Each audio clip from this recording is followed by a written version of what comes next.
Hi hi ஒரு குட்டி mini vlog பார்த்துடலாமா? இன்றைக்கி காலையில் எப்போவும் போல் வீடு வாசல்லாம் தொளிச்சிட்டு அப்புறமா சரி என்ன குழம்பு பண்ணலான்னு கிச்சனுக்குள்ளே வந்து யோசிச்சா மண்டையே பிச்சுக்கிச்சுங்க. டெய்லி சமைக்கிறத விட என்ன குழம்பு பண்ணலான்றது தான் பெரிய பிரச்சனையாக இருக்குது.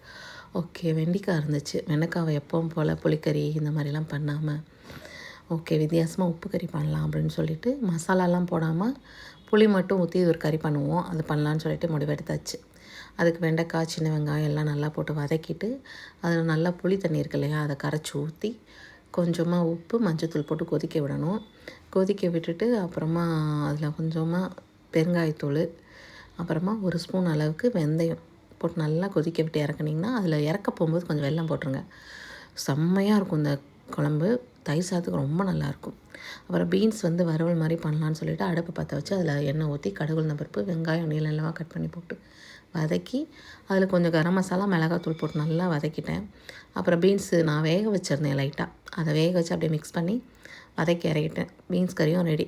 அப்புறம் காலையில் டிஃபனுக்கு என்ன பண்ணலான்னு பார்த்தா கொஞ்சமாக மொச்சை இருந்துச்சு, அதை கிரேவி மாதிரி பண்ணிடலான்னு சொல்லிவிட்டு வெங்காயம், தக்காளி எல்லாம் போட்டு நல்லா அரைச்சிட்டு இந்த சட்டியில் ஊற்றி வதக்கிட்டு அப்புறம் வேக வச்ச மொச்சையும் போட்டு நல்லா வதக்கிட்டு அந்த கிரேவியும் ரெடி ஆகிடுச்சுங்க. அப்புறம் சப்பாத்தி போட்டு எடுத்து வச்சுருந்தேன் இல்லையா, காலையில் டிஃபனுக்கு அதை சாப்பிட்டுக்கலான்னு சொல்லிவிட்டு மதிய சாப்பாடுக்கு சாதம் கட்டிக்கலாம் அப்படின்னு சொல்லிட்டு எனக்கு டிஃபன் கட்ட ஆரம்பிச்சிட்டேன்.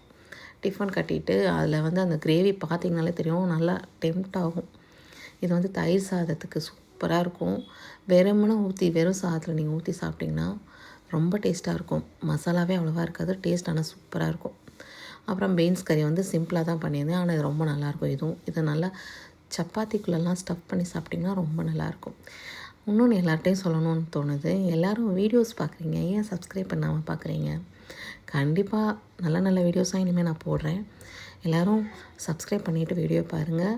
கமெண்ட்டில் கண்டிப்பாக சொல்லுங்கள். நெக்ஸ்ட் வீடியோவில் பார்க்கலாம். பாய்.